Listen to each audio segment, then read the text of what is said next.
Be ready, start. Now, coming back to the question of minorities, you will please find why this particular resolution has been so widely put in that it might include a religious minority as well, a linguistic minority as well, or an economic minority, as some honorable members rightly pointed out. Now, sir, a question arises whether there ought to be any such protection in so far as a particular type of minority is concerned.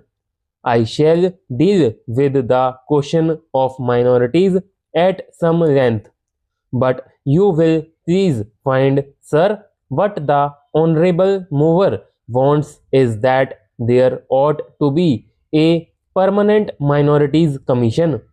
It ought to be endowed with statutory powers.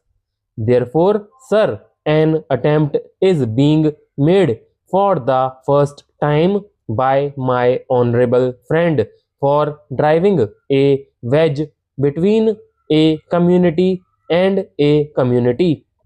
So far as the Constitution is concerned, as my honorable friend rightly pointed out, whenever the question of minorities arises, we have to be extremely careful.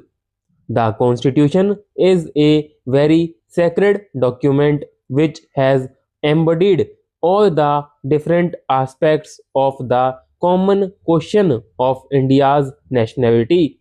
India is one in spite of different types of languages and religions.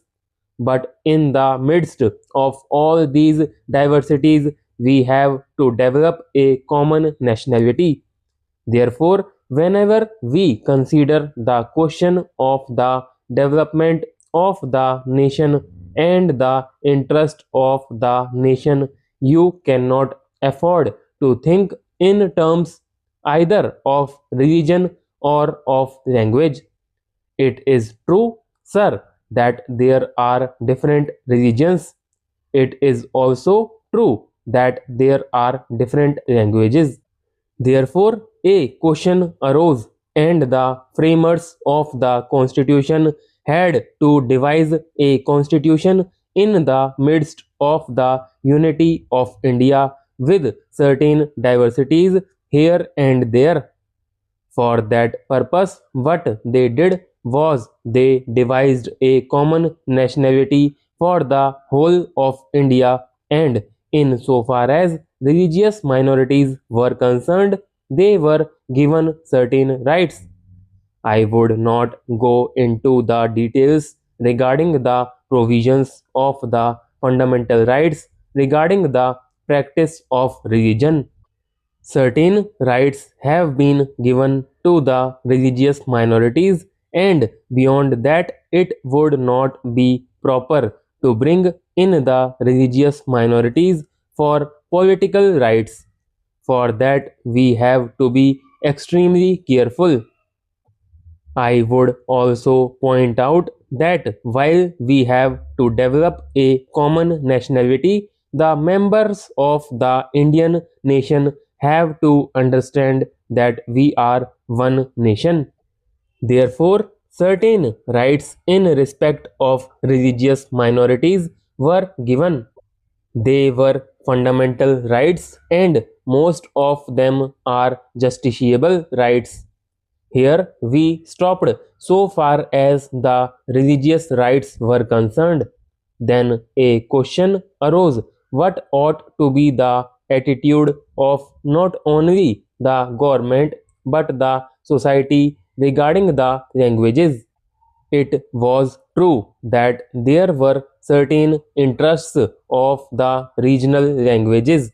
Now, these languages required to be developed, but they were not meant for dividing one man from the other.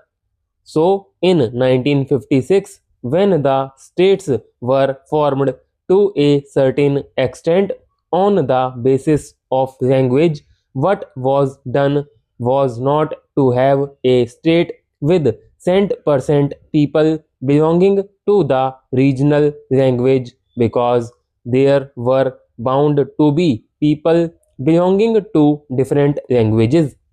That was the reason why this question was considered at great length, and the States Reorganization Commission also went into this question of linguistic minorities. It was bound to arise here and there because they were likely to feel that their rights and safeguards given to them might or might not be properly implemented. So, this question was considered first by the States Reorganization Commission, and they dealt with the question whether we should have a permanent minorities commission. They went into it very carefully and shrewdly.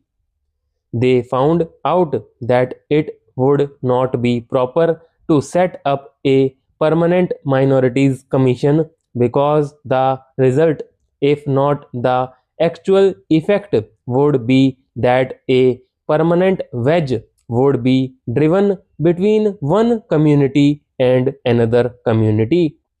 So far as language minorities were concerned, they had a right so far as their own languages were concerned. They had also an obligation to understand the language of the majority in the particular state.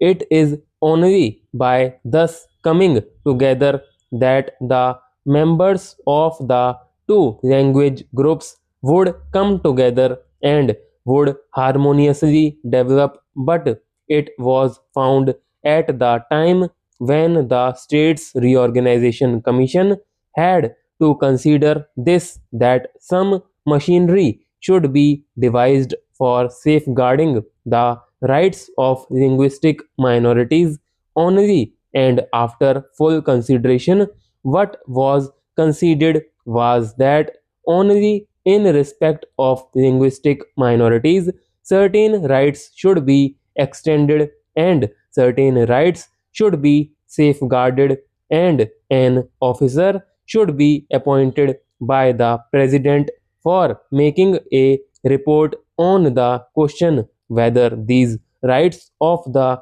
linguistic minorities are or are not properly safeguarded.